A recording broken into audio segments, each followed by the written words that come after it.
Hi, welcome to another episode of Spyt-Takes. I'm your host, Jens Anderson, aka Spittle. And I'm Ellen Anderson. And this is Penelope, Picklebottom, and Bunsen Honeydew. They're hanging out as our co-hosts and hostesses and things like that. The infamous duo. The infamous brother-sister combo of Bunsen and Penelope. But anyway, we digress even quicker than we normally do. We're here to talk to you about the latest episode, or I should say the last 3 episodes of Arrow, because we haven't covered it in a little bit. Let's talk about the episode that was like 3 episodes ago. It was called Canaries. Now, this was weird because they had Captain Vertigo in it, and Captain Vertigo was on the show in season 1, and he was like a young kid. And in this one, they have recast him as someone older. And you know, I didn't even recognize the guy at the time, and I think you're going to be shocked as to who this is that played him. It's Peter Stormare. I think I got that right. What? Yeah, it's for John. Hello, John. My favorite Lucifer ever from Constantine the movie is actually Count Vertigo now. Now, I don't know why they did the recasting here, and I have to be honest with you, I really enjoyed this version a lot more than the other version. Maybe that's why. Yeah, maybe that could be why, but I'm not sure what they did there. Peter Stormare is also in Armageddon. Yes, he is. He's the Russian cosmonaut. This is our big problem in the Russian space station because I don't want to stay here anymore. That fixes everything and saves the day by beating on a piece of sophisticated machinery with a wrench. He was like the Russian MacGyver. Yes, he was. Well, no, he wasn't. He was like the Russian Fonzie. I don't know. I like MacGyver would be like, give me that paperclip. You know, give me that piece of chewing gum. He'd be like hitting things. Yeah, that's not what MacGyver does. Well, you're crazy. MacGyver doesn't like smash stuff. He builds things out of nothing. Right. Fonzie goes, bam, and all of a sudden it works. All right. He was a bit more of a Russian. I think MacGyver, you're more Fonzie. I'm going to go aggro Fonzie. Let us know what you think to help us decide this argument right here. So that was good. But basically it was about Black Canary kind of coming to terms with her taking her sister's role, and she gets hit by the vertigo serum and ends up thinking she's fighting her sister or herself. And it's really Captain Vertigo. There were a few cool scenes in here where Arrow gets involved in this one scene where Count Vertigo has these scientists all chained up making his drug. There were some really cool Arrow trickery shots going on there, which was great.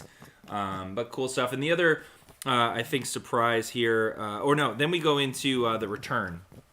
That was the next episode. This is where they go back to the island that Ollie was stranded on. And apparently that's where I missed season 2. Confessing, again, didn't see season 2. It's my fault, apparently. Yes, because you won't stop making fun of the show while I was watching it, so they were just going to Big Belly Burger way too often. Yeah. They're making themselves an easy target. Yeah. And she was calling it a ridiculous soap opera, and this from the woman who watches Grey's Anatomy religiously. I don't understand. Guilty pleasure. I don't understand. So anyway, The Return sees Thea and Ollie going back to the island at Merlin's, sort of behest to train. And what I didn't know was that Deathstroke was locked up in an Argus prison there. And Merlin lets him out. And then so the brother and sister duo have to take on Deathstroke because he's free. And they don't do a very good job of it. I was going to say, and that's just so easy. Right? Well, it just really, it's weird. Like Ollie in the comic now could probably take Deathstroke, no problem. In fact, he gets some extra training and can take him. But Merlin could probably beat the crap out of Deathstroke, no problem. Yeah, Merlin is kind of like he's kind of like the Chuck Norris. He is. Yeah. He's just like he just kicked. Merlin doesn't breathe. He holds air hostage. Exactly, and everybody else is kind of. So he sends him back there. He releases Deathstroke, and they have to fight for their lives and try and get him back in the prison. And it was a good episode, but it really gives you the impression that Ollie is not as badass as he's always kind of been in the past few seasons. He's really out of his depth against Raish, against Deathstroke, against Merlin. But now, the Merlin one is totally, canon. Like, Merlin always beats Ollie when they meet up. He's just better. It's just, they're in the big league. Yeah. Well, he's like, kind of like, new rookie in the big league kind of thing. And these other guys are, definitely in the big league. So, that was a good episode. Get it? The big league? Assassin's League. And then last but not least, let's talk about the current episode, Nanda Parbat. Awesome. freaking... Nanda Parbat. I'm gonna order that next time I go to get Indian food. What do you think they're gonna give me? I don't know. I think I would get some kind of naan Okay. and some kind of thing that would look like baby food.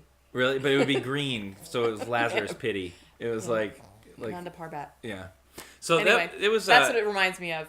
Indian food? Yes. Okay. India, the most spiritual country in the world.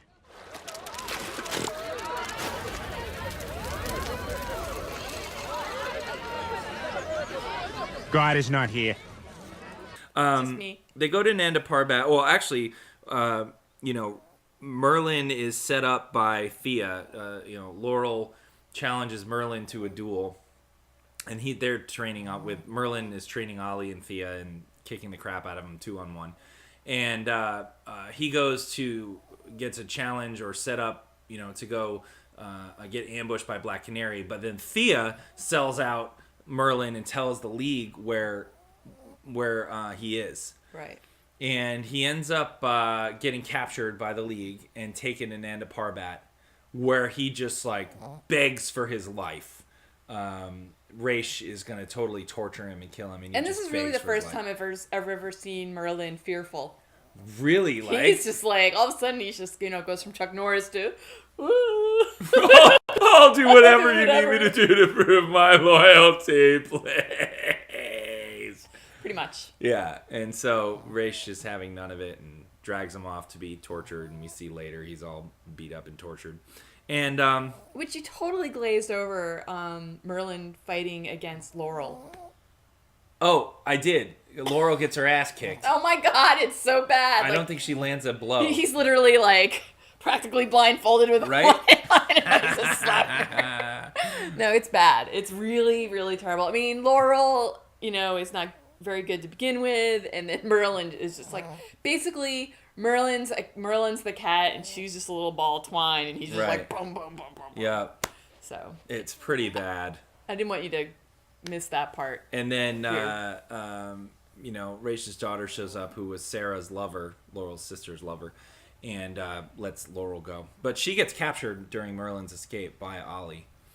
But Merlin gets taken away to Nanda Parbat. And Ollie decides that he needs to rescue Merlin because they need him.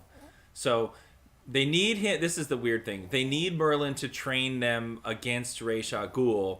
So what they're going to do is they're going to go rescue Merlin from Ra's al Ghul. Mm-hmm. That just seems cart before the horse kind of thing, right? I'm not ready to take this guy on, but I got to go take this guy on to rescue the guy who's going to train me to be ready to take this guy on. Mm-hmm. It's a paradox of logic there. Right. So he and Diggle go. Yeah, and Team Ollie is not happy once again. Team Ollie not happy. They do not want to work with Merlin. I mean, I can't blame them, but on the other hand, you have to look at the big picture. And I like the conversation between Ollie and Diggle where basically, look, it's not so much about Merlin. It's not so much about, going and get him because we need him or because saving Thea's soul. He's we have to go save him because Thea, right now she's mad at him, but later when she comes to terms and acknowledges the fact that she had her father basically killed, you can't take that back, and he's worried about her. Mm-hmm. And then he confesses, nah, I'm not really worried about her. I can't get over that sound of when I fell off the cliff and getting beaten by this guy. And it's just in his head. He needs to beat this guy now. It's a very cool thing because you think about that from a superhero point of view, that superhero ego, that sense of invulnerability. Yeah, is that a guy thing, you think? Yeah, it comes with testicles. Once you actually have shit hanging between your legs, Because I'd kind of be I don't want to experience that badness again. Yeah. I don't think he wants to experience that again. He just wants to beat the guy. I'd be you know what? I'm going to not do that. I'm either going to go skiing instead or I'm going to go to Aruba. I hear there's villains in Aruba. You could go skiing in Nanda Parbat. Probably could. So he and Diggle go and they take on the League and they actually kick the butt out of a bunch of League members outside. They get into Nanda Parbat and get all the way to Merlin, and then it ends up being a trap, and Raish actually traps them. So you think, uh-oh, this is it, this is the end. And it seemed like a really easy trap.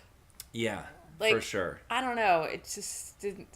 It was just really easy for him and easy for them to kind of fall for it. Anyway, they get trapped, and Raish hauls Ollie out to, kind of, interrogate him. You think he's going to kill him again or something. And Right. he ends up offering him, no, you don't understand. I want you to replace me. I want you to be, I love this term too. This is a specific line. I want you to be the next Ra's al Ghul. Which basically means that Ra's al Ghul is almost like a title, right? Like the demon's head, or something like that. And so I loved how he used it more like it's a title. And right? that's how it keeps Ra's al Ghul immortal. No, I think Right? he's actually still No. long-lived. No, I mean immortal because you are... Sure, because he says even it gets continued. even one such as myself comes to an end, right? So he's long-lived. There's probably they keep hinting at the Lazarus. He's really like pit. 25. No. He just looks really old because Yeah. he's... It's the because weather. of the lifestyle. He's a smoker. It's the He altitude. eats too much red meat. So he offers Ollie his place, which is a very Batman thing, right? Like the Ra's is always looking to have the detective, he calls him, Batman, take his place, marry his daughter, all that kind of stuff. Obviously, that's a different scenario. They're kind of transferring that over to Ollie a little bit here, which is interesting. It's okay. Yeah. I don't mind it too much. It's either that or Aquaman, so... Right, we'll see. No, not that new Aquaman. Unite the Seven. You guys know what I'm talking about. So there's another storyline too. We'll see where that one goes. It'll be interesting. And there's another storyline that's going on with Ray Palmer, and he's working on his Atom suit, and Felicity is trying to get him to like sleep because he's being very reckless and dangerous and Right. kind of absentee there. And she makes him go home and take a shower, probably just so she could get his shirt off. More freaking man candy. Now there's man candy on this freaking show. Freaking Brandon Routh. You can't escape it. No. And I really like this episode. You know why? Brandon Routh flies again. Oh, I know, right? Yeah, it was pretty People were cool. freaking out about that actually, and we kind of covered that a little bit in the initial part about the Spyt-Takes where people were commenting. And for me, people are like, he's supposed to get small, and I agree, but he doesn't fly. They're turning him into Iron Man. I don't know if that's the case. I really, as I said, feel that, they're setting something up. Because the Atom, when he's small, what's he going to do when he's, like, working with Ollie or something like that? Is he going to be like, hang on! Hold on, I'll get there in a second! We got to go to the next room! Put right? me So- inside your underwear pocket. Ew, gross. Why'd you have to go there? No. What the fuck is an underwear pocket? I don't know. My underwear does not have pockets. You don't have I mean, it's got pockets? kind of a Yes. pouch. The pouch. Okay, yeah, it's not a pocket. Pocket, We don't refer to it as a pouch. pocket. Kangaroo thing. It's whatever not that- a no. Good lord. All right. Anyway, Well, or the Atom people, would go somewhere else, but people were freaking out Very about nice. that, and I think they're just setting something up here. So he had a little like dumbbell thing that he would grab onto, and it would fly around because he can't go that fast as a small thing. So I think what they're going to do is they're setting up the fact that he can fly, so they can later shrink him down and have him I still think be so mobile. too. Remember, this is the first time he's really got the suit going. Yeah. So yeah, it's I'm just early waiting- on, so Waiting for the shrinkage to happen. maybe only part of him shrinks.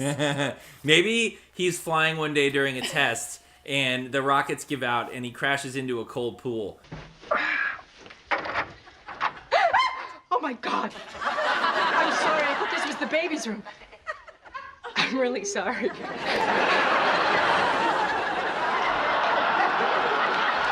I was in the pool! I was in the pool! And shrinkage occurs. Again, how do you not know? Because in a suit that something hasn't actually shrunk. Yeah, there could be shrinkage going on right now. Felicity will know because they banged. They did it. She's like, shrinkage. I don't think you should be in that suit anymore. Not only is it dangerous, shrinkage. And hence he gets the nickname the Atom because he's Oh, snap. anyway. Our apologies, Brandon Routh. This is why I don't write comics. I know, exactly. All right, so that was basically that episode of Arrow, Nanda Parbat. I was floored by it because I loved it. I just thought it hit a lot of beats. The pacing was fantastic for the most part. A lot of cool reveals, like with the Atom, the Ra's al Ghul story coming to a head, Merlin showing that side of his character, Thea kind of going dark by betraying her father and then confessing to Lissa about, being Sarah's killer, and to Laurel. I mean, just tons of cool character development, and in a short period of time, it was all very cohesive, came Yeah. together really nicely, and I think they had a new director as well. Did they? I think so. Oh, cool. I think it was the guy that was in Hobo with Shotgun, one of my favorite Oh, movies. that's right. Yes. He was one of the what are they called? The two demon guys who are also the two sons of the mayor, right? The two kids. One yeah. of them. Right. I don't know which one. He's a little bit shorter. The Scourge. No. That's what they're no. called. The Scourge. Anyway, so I forget his name. Sorry. Not you the guys one that probably know. Yeah, though. we'll figure it out. But Actually, anyway, his name is. Hopefully, pick it up in post, or I'm just gonna be going like this. I might leave you hanging there. Sweet. All right. So that was Nanda Parbat. Thank you so much for checking out this episode of Spyt-Takes. We appreciate you watching and the time that you spend here with us, and we'll see you next time. Later. And it's almost medieval. It's like people have Yeah. like clubs, and I swear, no. I swear, there's some guy with like a shovel. No, and it was a machine gun. You Oh, were yeah. like, why is the guy with the machine gun like holding it like, oh? He's charging with it like it's a club instead of using it. I'm like, you just stand Lay down back some and fire. shoot. You just don't go, I'm gonna hit you with my gun. We don't really know what that is. We don't. My theory is like she finally had it because she was tired of the toilet seat being up. Really?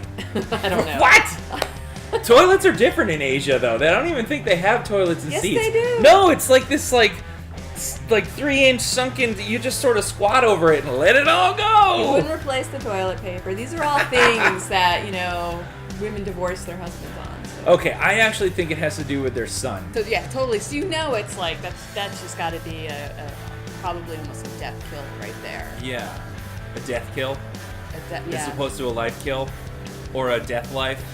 Or Not what I meant to say.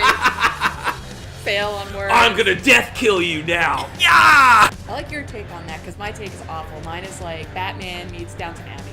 Oh, maybe because yeah. No, I thought it was a nice little. See, yours nod. is better. Yeah. Here's what I found on the web for Siri. Find me the nearest Rising Darkness. The inside story of Siri's origins. But then I That's got a good busy. theory, actually. Yes. I'm impressed. The brain. Wow, I just got blown away. I just fell in love Master with you all blaster. over again. Will you marry me again?